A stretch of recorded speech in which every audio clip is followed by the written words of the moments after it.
everyone. Welcome back to another edition of Joshing Around Milwaukee. As always, I am Josh Albrecht, and with me is... Hey, it's Josh Albrecht. That's right. And today our guest is Harold Mester from Mitchell International Airport. 9, 8, 7, 6, 5, 4, 3, 2 Joshes having some fun. 'Cause 2 Joshes are better than 1. Hey, Harold, how we doing? Hey, I'm great. Thanks for having me on. Oh, man, I'm so excited to have you here because I love MKE Airport. I love the airport, but it's not MKE Airport. That's what I call it. What's the official name? Well, the official name is Milwaukee Mitchell International Airport. Right. So it's named after Brigadier General Billy Mitchell, who's considered to be the father of the U.S. Air Force. Yeah, that's amazing. Did you know that? You didn't know that. And you grew up here. I promise you I've been told that probably 15 times. Because every time, like in school, you were told it, and then it was like you go past with your kid, and they're like, "Oh, what's the plane for? What's that?" You're like, "That's for General Mitchell." "Oh, who was he?" General Mitchell. You know, he Mr. Mitchell. Yeah, Yes. yeah, exactly. He was a great guy. That's all I know, kid. You would have loved him. You know, you want to go to McDonald's? Anyways, actually, I should know this, but hey, you're here to answer these questions. So, is there like a nice plaque, a little commemorativeness, so that Josh can remember and take his child? out there? Actually, we have the Mitchell Gallery of Flight, which is a museum in the terminal. It's free and it's open 24/7. So even if you're not traveling, you can just park in hourly parking. It's free for a half hour in the garage. You can come on in and check out the museum. It has a big portrait of him and some of his artifacts. It's pretty cool. See, and I promise you, I know exactly where it is. Know exactly what you're talking about. Have never stopped in. I don't know why. Yeah. Because that sounds super interesting. And especially if you're going, you know, sometimes you have those flights where it's off hours and everything's, you know, closed down or it hasn't opened yet. To know, hey, we could go learn some info. We should go over here. Oh, yeah. Now you got it. Now you know what you're doing this weekend. No, we just started this and we already you're already so learning much so knowledge. much. This is perfect. Hey, but you know, there's we've got some serious business to talk. But before we get into anything else serious, we have to stay in the fun zone first. Of course. Recombobulation area. Yes. Give us the scoop.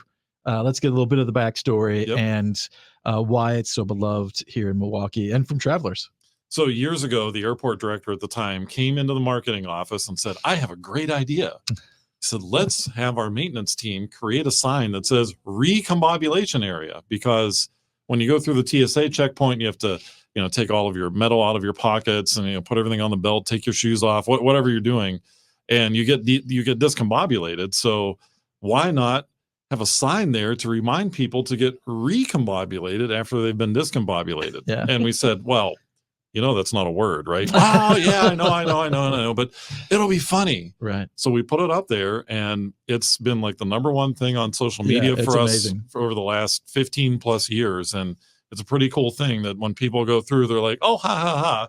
And it just takes some of the stress out of traveling. So we have the only recombobulation area at any airport. How do we get that to be a word? So we petition to Merriam-Webster. Yeah. I mean, I feel like 15 years of it getting notoriety. It should be in the dictionary. It should be there. It actually earned the creative word of the year from I think it was the American Dialect Society. Oh, come on. That alone is Merriam-Webster. That would be better. Yeah. We've got a goal. Yes. Petition. It really should be. That'd be great.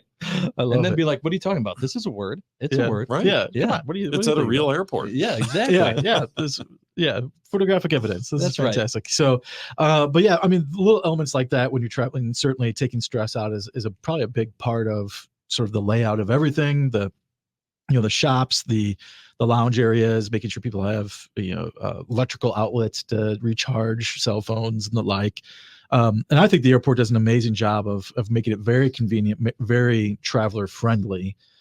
Is that something you guys go over, routinely, like every quarter, like looking for things to improve the visitor experience? Well, yeah. In fact, every employee, when they go through their badging process, you have to watch a bunch of safety videos to become an airport employee, no matter who you're working for at the airport.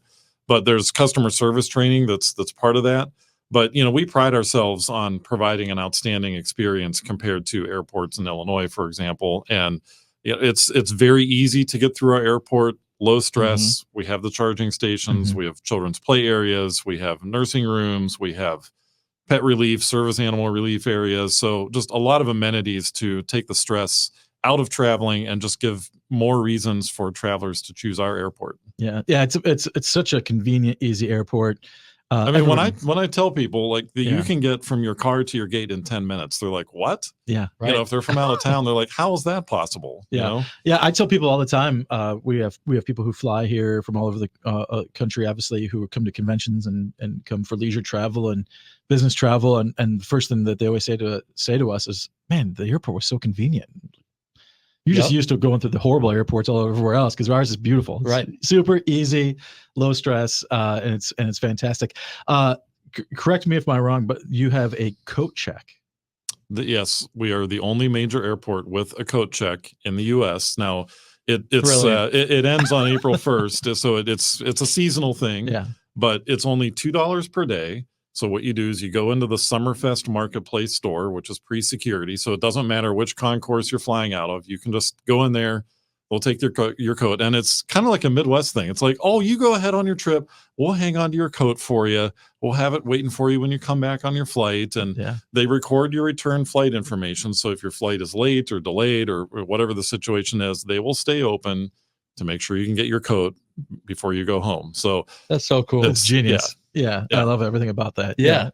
And it totally makes sense that it's seasonal, you know, because it's why are you wearing a winter coat in June, Josh? Right. What are you doing? Well, the thing is, you'd be surprised how many people go, oh, I don't know, Milwaukee, like in snow. I'm like, it's summertime. Like we still experience the summer. Like so it makes sense that does end at some point. You don't need a coat check in May. It could be the difference between having to check a bag or not. Like if you're going on a cruise or a beach vacation, why do you want to have half of your suitcase taken up with your heavy winter coat? Exactly. So Yeah. Speaking of summertime travel, obviously we're gearing up for a busy summer travel season here in Milwaukee in 2024. We've got the Republican National Convention. We've got obviously Summerfest, the Summerfest store there. Lots of festivals, things just get popping in the summer. And I heard there's a few extra flights this year to accommodate some of the extra traffic. Yeah. So actually we have new service on Frontier Airlines starting May 16th to Raleigh-Durham. So they're going to be flying 3 times a week. And that's a new route that's not currently served by anyone. And Southwest Airlines is going to be flying to San Diego on Saturdays this summer. So it's a good chance to get away to California. And then connected with the RNC, kind of on the peak dates before and after the RNC, some of the airlines are adding additional flights from Washington, D.C., Washington Dulles Airport, as well as some extra flights from New York. So even though there's a lot of people coming in, there's going to be plenty of seats available for folks who maybe want to leave during that week. They'll have that opportunity on those extra flights. Yeah, that's great. I mean, more flights, better. Obviously, showing that the airport can accommodate more flights is always a great thing, just for not this year, but future years, right? Because you're always trying to recruit additional flights, additional airlines to come and service the entire country. So that's great. And I was going to ask, and this may be a dumb question, but how does that work, right? Like does the airport recruit different airlines or add more flights? I mean, it's not something that I assume you can just like write an email and be like, hey, we really enjoy your guys' flights. Can we get a few more of those here? Excuse me, Mr. Southwest. At Southwest. That's a great question, because these airplanes are worth tens of $millions a piece. Right. So they have to figure out where to fly those to make the most money. So we're competing against dozens of other airports our size all across the U.S. who are asking for more service. So what the airlines tell us, because we meet with them on a regular basis, is they say, well, you have to create demand in your community for those flights. So that's why it's important to fly from our airport, because if we fly from an airport south of the state line, you're helping Chicago to get more flights and hurting our chances. So they look at the data for who's booking flights, even if you have to make a connection at a hub airport somewhere. They're saying, well, maybe if enough people do that, we'll add the nonstop service. But it's one of those things where we meet with them, we show them the data, we talk about major events that are happening, whether it's conventions or sporting events or golf or other things that are going on, to try to tell them, hey, we're expecting more traffic because of XYZ. One of the biggest factors that they're looking at right now is the convention center. So having a larger convention center is going to mean there's more convention traffic coming and going. So they may add flights eventually once that kind of ramps up and we get more conventions too. So yeah, And the Bucks championship will help, right? Oh, I mean, it always helps. It always helps if that can Is there happen. been, have you, I guess, a recent success story where we didn't have service to a location and the data proved that, hey, actually, we are going to fly to this location now? Yeah, I mean, it's we had more service than ever to Cancun during this past winter. And I think we've had a lot of success on the Mexico and Caribbean routes. So Sun Country Airlines, which is they weren't as well known before, but I think folks in Milwaukee are learning more about them and booking their tickets. They flew during the peak of spring break daily service to Cancun, which I don't, other than like the Apple and FunJet charter flights we've always had. In the 12 years I've been at the airport, we've not had daily service to Cancun like that. So that's a good one. Another one is American adding daily flights to Washington, D.C. We already had Southwest on that route, but I think because of the RNC and other things that are happening, they added year-round daily flights as well, which kind of doubled the amount of seats in that market. Wow, that's fantastic. Yeah, that's awesome. So with an airline, like I don't know if there's even one right now, but I'm trying to think about to the last one. But how often do airlines get added into the system of an airport? Like was Spirit the last one that was like a brand new airline that got added to Mitchell? Or so Spirit, JetBlue, and Sun Country actually all launched in 2022. So that was kind of during COVID. Airlines were kind of changing their business models a little bit for more of a leisure audience, a little bit less business traffic. So those came in. There aren't many other domestic airlines left that we don't have. There have been a lot of mergers and consolidations over the years. So most of it's talking with our existing carriers. There's a few small carriers out there that we're still talking to, but it's providing a lot of data to them about our market and just meeting with them on a regular basis, both in person and virtual, because you have to play the long game on these things and convince them that this is where they need to add service. As an example, for JetBlue, we talked to them for 20 years. Oh, wow. That's how long it took. Wow. Yeah. Anything worth it is worth Talk waiting about for. the long game. Yeah. You know? Well, that's such an important thing that people probably don't realize is, one, how long it takes, to the effort and the data and the research you have to put into saying why it's needed, right? And of course, convincing people that the best way to get the maximum use out of our airport here locally in Milwaukee is to use our local Milwaukee airport, right? And I'm sure that's a battle often that you guys face. I believe the county executive just last year made it mandatory for county employees having to use the airport here in Milwaukee. Are the numbers growing? Are we seeing more locals choosing to fly locally out of the airport? Yeah. So in 2023, we surpassed 6 million passengers, which was just below what we had before COVID. We expect this year to be at probably 6.3 or 6.4 million. But bringing in a new flight, whether it's a new carrier or an existing carrier, if you have a daily flight, the economic impact of that one daily flight is $19 million per year to our community. So it's kind of like, playing the long game to get a new business to locate its headquarters here. I mean, that's how big the economic impact is for just one route. Yeah. Is that 19 million in impact? Is that all beer sales at the airport that people are taking Spotted back? Cow. I went on the tour of Spotted Cow in New Glarus. I don't know if you've been there and gone on the tour. I have not. I've not done during the tour. They tell you, they say one of the trivia questions is, what's the number one location where Spotted Cow is sold? And it's the Milwaukee airport. That's awesome. Yeah. Everybody says, we talk to so many people come into conventions and sports tournaments and stuff, and they're always like, how can I take some of this back? I'm like, just pick it up at the airport. Yeah. Just get it at the airport. One of the other things that you guys do that is really amazing, great program at the airport is the Sunflower program. Can you tell us a little bit about that and how it helps travelers navigate the airport? Sure. So there are oftentimes travelers who have hidden disabilities. So whether it's someone on the autism spectrum or some other disability that they just need a little bit more time and compassion whenever they're going through the TSA checkpoint or in the shops or the restaurants. So we have a free program. It's gaining popularity worldwide, but it's a lanyard program. It's a green lanyard with golden sunflowers on it. So you wear that lanyard, and that kind of signifies in a dignified way to any employee that they encounter that, hey, cut this person some slack, give them some extra assistance getting through the terminal, wherever they are, And all of our employees have been trained on that so that they know to look for that, so that someone doesn't have to, describe what their disability is. yeah, You just know that that person needs some extra assistance. So anyone who wants to participate, you just go to the airport information desk in the center of our concession mall. You don't need to say why you need the lanyard. Just say, hey, I'd like to have one of your lanyards, and they'll give it to you. No charge. That's fantastic. That's very cool. Great way to make the travel, again, reducing that stress and just making it easier for everyone to travel and feel welcomed and have an easy time at the airport. So a great program. Another thing you've made that I really enjoy that makes things a little bit easier for travelers too is your parking lots are amazing. The parking deck is so quick and easy. And there's an app though that can help you save a little bit more money if you're going to be going to the airport. And can you tell us, that's pretty new too, just last year, right? Yep. Yeah. So it's called MKE Smart Park. So if you go on either your Apple or your Android device, you can download the app. It's MKE Smart Park app. You can create an account, and it's a loyalty program, so you can earn points that you can redeem for free parking. But what I really like about it is you can just use your phone to enter and exit the lot. You don't have to pull a ticket or anything, or worry about losing your ticket while you're on your trip. Nice. And it's super fast because it's just scanning it on the reader, and the gate goes up and automatically charges your credit card on file, and it's pretty slick. Yeah, it's so great. It's just another step of how the airport is extremely thoughtful in making every checkpoint of the experience quick, easy, efficient, affordable. It's everything I love about the airport. It's so convenient.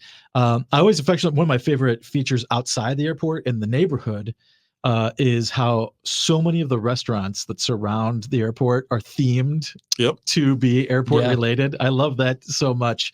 And I actually think it should be in an ordinance. If you open up, if you're in a certain if you're range, within a half mile of the airport, you need to have an airport pun. If you're looking for suggestions, we have a list of airports. That's right. And you have to have, one of them has an actual airplane on the roof of the building. Yeah. Final That's approach, fantastic. like you have to have some sort of airplane or a model in there or something. It has to have aviation something. theme. I have, that's fantastic stuff. So, and then also outside the airport, there is a great place where, for those with kids or those who are airplane enthusiasts, you can just pull up and just watch them take off and land. We do that with my kiddo all the time. He loves just watching the planes. Yeah. So we actually have two. The one that most people know is on Layton Avenue. So we have an observation lot there. And there's a little sign there. You can actually tune your car radio to a certain frequency. It's on the sign, and you can listen to air traffic control, which is kind of cool.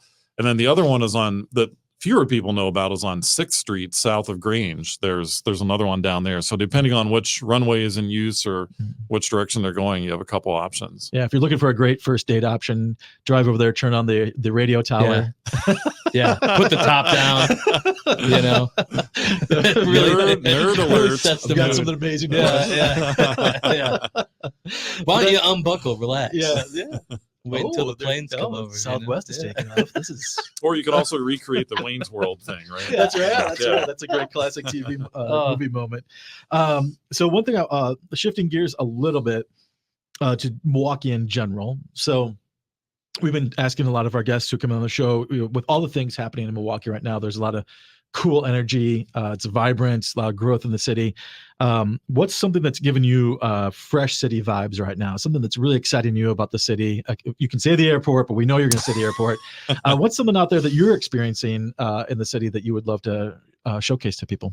Well, I mean, I really like the 3rd Street Market Hall. And I know it's been around for a couple years now, but I think it's a really cool spot. And anytime that I bring visitors to the lakefront, it looks like an ocean with a beach and everything. And they're like, where has this been my whole, how is this in the Midwest? I mean, people just don't understand it. But another cool thing is, and it is biased because it's airport related, but we have another airport called Timmerman Airport, which is a small airport on the northwest side. And you can do a scenic flight, or you can do an actual flight lesson, and it's reasonable. It's like $150 or something. And you can actually pilot the plane yourself with an instructor and see Milwaukee from a bird's eye view. So and cool. it's pretty cool. That's very cool. next Joshing Around. Yeah, I was gonna say, hold on a minute. I don't know. We can make that happen. Record from the sky. Are you in? Sweating bullets. Josh, pull up. Yeah, exactly. Yeah, they just let the two. Yeah, I love how your imagination. He's got just the two of us, and there was no instructor. In my head, it's you and I, Dumb and Dumber over here, flying a plane. That's amazing. Oh man, that's incredible. So those are wonderful. I love 3rd Street Market Hall as well. And it's always changing, even though you said it, like you said, it's been around for 2 years or so. There's always new vendors in there. Mm-hmm. They're rearranging things all the time. And now the Kohl's is open next to it. It's a really great experience to be able to do those things. And you mentioned the lakefront. Obviously, the air show comes every year as well. And I know you guys help with the air show every summer. So that's every end of July. Yeah, we have the Blue Angels coming back for that. Yeah, so that's always a lot of fun too. So lot to experience throughout the city.